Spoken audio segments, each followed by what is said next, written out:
നല്ലൊരു അടിപൊളി ഓറിയോ കേക്കാണ് നമ്മൾ ഉണ്ടാക്കുന്നത്. ഈ കേക്ക് മുറിച്ചെടുക്കുന്നതിൻ്റെ ഇടയിൽ എൻ്റെ കൈ ചെറുതായിട്ടൊന്ന് പൊള്ളി.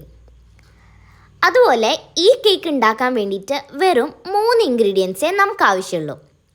ഇതുണ്ടാക്കാൻ വേണ്ടിയിട്ട് ഒരു ബ്ലെൻഡറിലേക്ക് ഞാൻ 30 ഓറിയോസ് ഇട്ട് അതൊന്ന് ക്രഷ് ചെയ്തെടുക്കുന്നുണ്ട്. ഇതിലേക്കിനി നമുക്ക് വേണ്ടത് കുറച്ച് ബേക്കിംഗ് സോഡയാണ്. ഇനി നമ്മുടെ ലാസ്റ്റ് ഇൻഗ്രീഡിയൻ്റ് ആയിട്ടുള്ള പാല് ഇതിലേക്ക് കുറച്ചായിട്ട് ഒഴിച്ചു കൊടുക്കാം.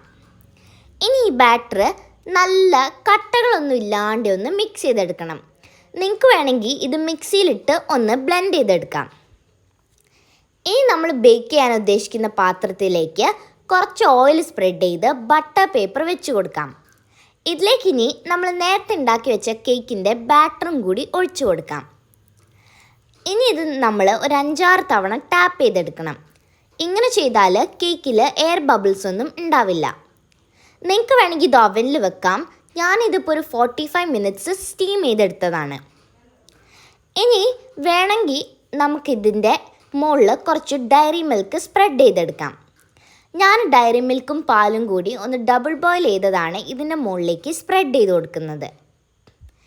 ഇനി ഈ കേക്കിൻ്റെ ഇൻപെർഫെക്ഷൻസ് ഒന്നും മറയ്ക്കാൻ വേണ്ടിയിട്ട് ഞാൻ കുറച്ച് ഓറിയോ ബിസ്ക്കറ്റ്സ് വെച്ച് കൊടുക്കുന്നുണ്ട്. അപ്പം നല്ല അടിപൊളി റെസിപ്പിയാണ്, എന്തായാലും ട്രൈ ചെയ്യുക.